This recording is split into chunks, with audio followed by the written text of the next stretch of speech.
Saudara, bencana demi bencana kembali melanda, mulai dari banjir hingga longsor yang terus berulang setiap tahun. Pertanyaannya, mengapa pola yang sama terjadi lagi? Apakah kita belum belajar dari pengalaman sebelumnya? Di satu sisi, pembangunan dan pemanfaatan sumber daya alam terus berjalan. Namun di sisi lain, masyarakat harus menanggung risiko bencana yang semakin sering dan semakin besar dampaknya. Malam ini saudara, kita akan mengulasnya terkait apa saja yang harus dievaluasi agar bencana ini bisa diantisipasi dan bagaimana penanganannya hingga saat ini. Telah hadir bersama kami di studio Kompas TV Jonathan Victor Rembet, unsur pengarah BNPB, juga Dodi Rido Nurrahmat, Guru Besar Departemen Manajemen Hutan, Fakultas Kehutanan dan Lingkungan IPB. Selamat malam Pak Victor, juga Pak Dodi. Malam. Terima kasih sudah hadir di Sapa Indonesia Malam. Nah, kalau dari BNPB tentu yang pertama kali sekarang pemetaan daerah bencananya seperti apa Pak? Mana daerah yang paling parah terdampak, mana yang masih butuh akses dibuka? Ini untuk siklon tropis Sumatera ini ya. Artinya ketika kita bicara seperti ini masih pemetaan itu masih terus berjalan karena memang akses masih banyak yang belum dapat ditembus.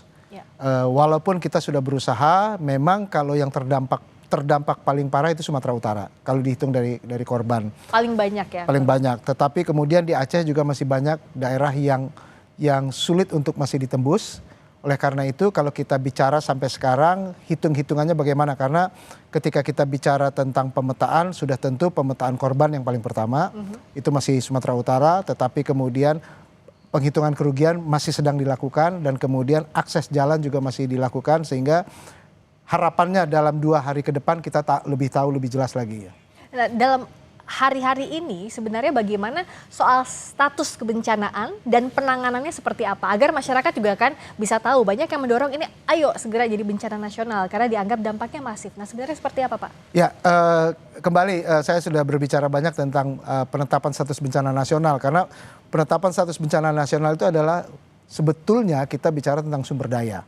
Ketika level pertama, level kabupaten kota sudah tidak mampu, mereka akan bicara dan dinaikkan ke level provinsi.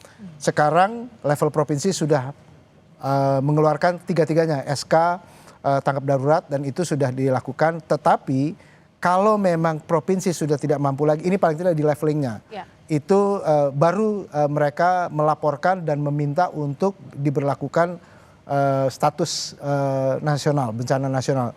Tetapi sampai sekarang belum, dan oleh karena itu kita menunggu, dan kalaupun sudah itu masih dilakukan kajian, karena kajian itu menyangkut kerusakan, menyangkut sumber daya yang masih ada atau tidak. Dan kalau kita melihat memang desakan banyak sekali ya, dari medsos, kemudian juga kita menghargai karena ini bukan sesuatu yang mudah untuk diterima, khususnya warga terdampak, khususnya juga untuk teman-teman yang kehilangan, banyak sekali telepon untuk mencari keluarga yang hilang, dan juga teman-teman yang punya niatan baik itu lembaga kemanusiaan ataupun itu lembaga-lembaga advokasi yang merasa harus dinaikkan status. Tetapi memang kajian itu belum sampai ke sana karena sumber daya masih ada. Kalau misalnya dibandingkan dengan 2 status bencana nasional yang pernah kita alami, tsunami 2004 itu memang semua sudah hancur dan tidak ada lagi kemampuan untuk baik secara pengelolaan publik dan kemudian sumber daya tidak ada, dan oleh karena itu 2004 itu dinyatakan status bencana nasional.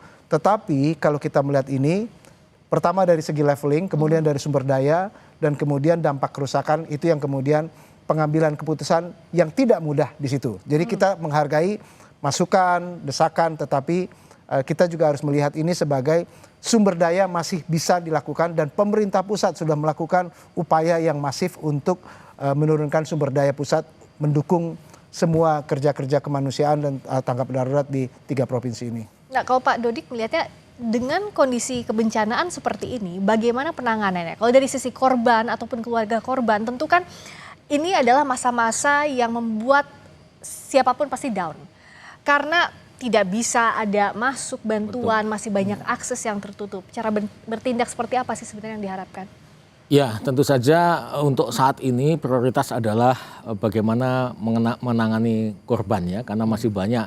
Termasuk di IPB beberapa mahasiswa saya juga dilaporkan belum bisa belum bisa menghubungi keluarganya. Tentu ini situasi masih terputus sampai saat ini, masih banyak yang terputus, sehingga situasi itu sangat memprihatinkan, tentu saja kita sangat ikut prihatin ya dan berempati dengan korban dan keluarga korban. Tetapi ke depan tentu saja ini harus kita jadikan pembelajaran bagi semuanya. Jadi kita perlu evaluasi total ya, evaluasi total tata kelola sumber daya alam dan lingkungan di Indonesia supaya ini tidak terulang. Kalau banyak orang bilang kita perlu tobat lingkungan, perlu tobatan nasuha, tobatan yang bersungguh, tobat yang bersungguh-sungguh. Tobat itu tidak mengulangi lagi dan akan memperbaiki yang lebih baik lagi kan gitu. Ya. Jadi tidak cukup banyak ketika ada bencana kemudian kita seolah-olah melakukan pertobatan tetapi kemudian lupa lagi. Nah ini yang harus kita saling mengingatkan saya rasa. Nah mencegah itu artinya apakah yang harus dievaluasi pertama adalah tata kelola lingkungannya yang sebenarnya ini bisa diprediksi. Kalau dengan kerusakan sekian harusnya ada hal yang bisa dimitigasi lebih awal. Ya, jadi harus kita bedakan Mbak ya. Jadi ada pemicu bencana ini atau pemicu kejadian ini kan sebenarnya ada 3 ya. Yang pertama cuaca ekstrim. Cuaca ekstrim itu nggak bisa kita manage, yang bisa kita mitigasi, karena itu given sifatnya. Given udah siklon ya sudah, itu cuaca, given. Ya? Cuaca ekstrim itu kita bisanya memitigasi, bukan memanage. Yang kedua kondisi geografis, adanya di pegunungan dan sebagainya, kita bisa memitigasi. Ya misalnya dengan membuat turap dan sebagainya kan bisa dengan cara alami, bisa dengan cara mekanis. Nah yang ketiga kerusakan lingkungan ya yang disebabkan oleh manusia ya ini yang bisa kita manage sesungguhnya. Ya karena ini kan sebenarnya tata kelola ini kan kita yang menciptakan. Nah ini menurut saya yang ketiga ini yang bisa kita manage dan kita hindari karena sebetulnya kalau kita tanya penyebab penyebab dari kejadian ini kan kita harus pisahkan. Kejadian ini sendiri banjir bandang ini kan sebetulnya akibat ya. Penyebabnya kan ada yang namanya akar masalah, ada gejala masalah. Kita lihat hutan gundul itu gejala masalah. Tapi akar masalahnya kenapa hutan gundul? Akar masalahnya kan ada tata kelola di situ yang harus kita perbaiki. Ada kegagalan dalam tata kelola, yang itu yang harus ke depan harus betul-betul kita perbaiki. Untuk penanganannya apakah berbeda dengan 3 faktor tadi yang disebutkan oleh Pak Dodi? Baik itu cuaca ekstrim, lalu juga geografis maupun kerusakan lingkungan. Ya, sebetulnya kalau paling tidak dari yang tata kelola yang dilakukan oleh BNPB ketika kita melihat sebuah ancaman sudah ada, karena ini bicaranya ancaman ya. Ini ancaman, jadi artinya hazard. Hazard itu sudah ada dan kemudian hazard itu akan dikelola karena ada slow onset kalau bencana ya. Ada fast onset. Ini sebenarnya slow onset, artinya bisa diprediksi. Nah, diprediksinya sebetulnya teman-teman BMKG yang menolong kita. Sehingga sebetulnya siklon tropis ini sudah 8 hari sebelumnya sudah diberitahukan oleh BMKG. Sudah diberitahukan kepada pemerintah daerah. Dan kemudian ini saya hanya mengutip dari apa yang dikatakan oleh Kepala BMKG. 4 hari kemudian juga sudah diberitahukan. Lalu 2 hari kemudian sudah dilakukan. Nah, peringatan dini, tata kelola kita, peringatan dini harusnya dilakukan selanjutnya langkah adalah aksi dini. Nah aksi dini ini artinya apa?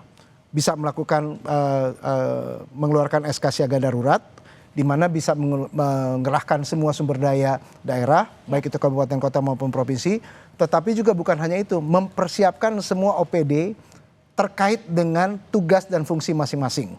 Nah itu yang dimaksudkan dengan aksi dini, sehingga ketika early warning system atau sistem peringatan dini sudah diberikan, yang tugas dan fungsi ini adalah BMKG, aksi peringatan dini harus dilakukan oleh aksi dini ini harus dilakukan oleh pemerintah daerah. Nah ini yang agak miss. Betul memang karena ini mungkin baru kasus kedua Pak ya. Siklon ini baru kedua, siklon tropis ini. Yang pertama di Seroja 3-4 tahun lalu dan sekarang di Sumatera bagian utara mulai Sumatera Barat sampai kepada Aceh. Jadi memang ini belum pernah ada, tetapi yang dikatakan oleh Pak Budi tadi bukan berarti kalau sudah ada peringatan dini kita berdiam diri saja. Betul. Harus ada aksi dini. Betul, apalagi sudah ada data early warning system, harusnya aksi dini dilakukan. Nah, missnya ini seperti apa dan bagaimana ke depannya agar tidak berulang lagi? Kita bahas usai jeda di Sapa Indonesia Malam.